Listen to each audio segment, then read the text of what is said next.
So this will be quite a long Reddit post because y'all need some context to understand the situation. So let me start. Around 1.5 years ago, my mother told my sister and I that she was seeing someone. I had come to that conclusion already because she would spend her afternoons out and about or have appointments at work which she had to extend till dinner.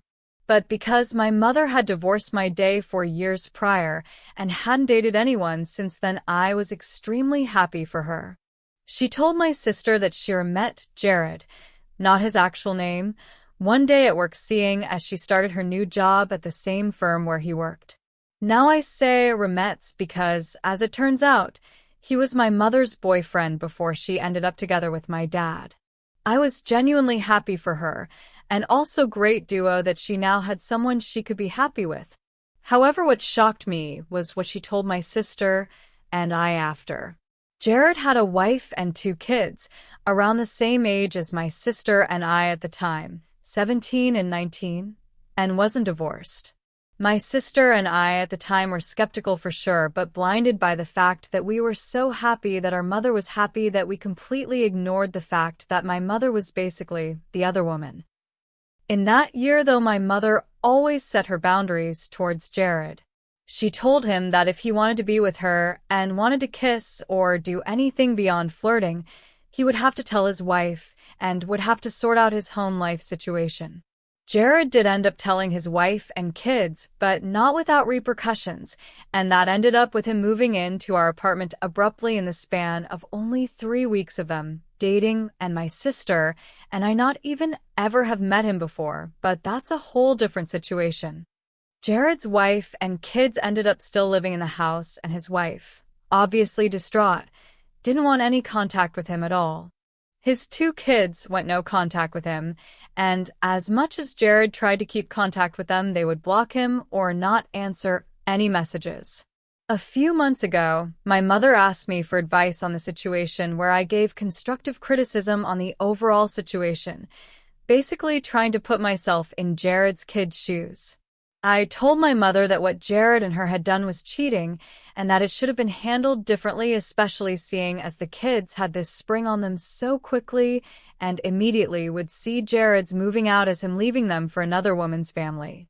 I also told my mother that Jared shouldn't stop trying to contact them and try anything in his possibility to keep contact with them, but also not to push too hard because in a way, he chose his happiness over his kids, although he might not see it that way.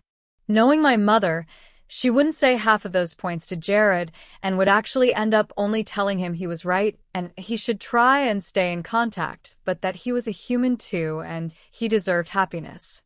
Regardless, for a few months, Jared managed to reconnect with his kids slightly, but still not to the point where it was completely comfortable. Nevertheless, Jared one day came up to me and asking me why his kids blocked him again. I obviously wanted to be kind and try and help him, but honestly, after being his own personal therapist on a matter that was his responsibility as a 50-plus adult, it was getting on my nerves. Jared told me that he tried to meet up with his kids multiple times, but they wouldn't show. This resulted in him waiting outside of their house to try and make contact, but also to no avail. I told Jared he should give them space, but also try to still persevere in keeping contact. He told me that he was frustrated with his kids for not understanding him wanting to be happy too, and that he then also waited outside of their school to catch them and speak to them. Since then, they blocked him again. I basically, in a very calm, collected manner, even though already pissed that he was asking me for advice, but then probably not going to take it anyway, told him that what he did was creepy and a huge breach of boundaries for his sons. He told me that that was nonsense and he deserved to talk to his kids, which I then snapped and told him that he was a bad father for cheating on his wife for his own benefit of being happy before making sure how it would affect his kids. This resulted in him not saying anything and walking away. I feel like I calculated the situation well, seeing as he was asking for advice on his kids' feelings, or am I the asshole and not taking his feelings into account?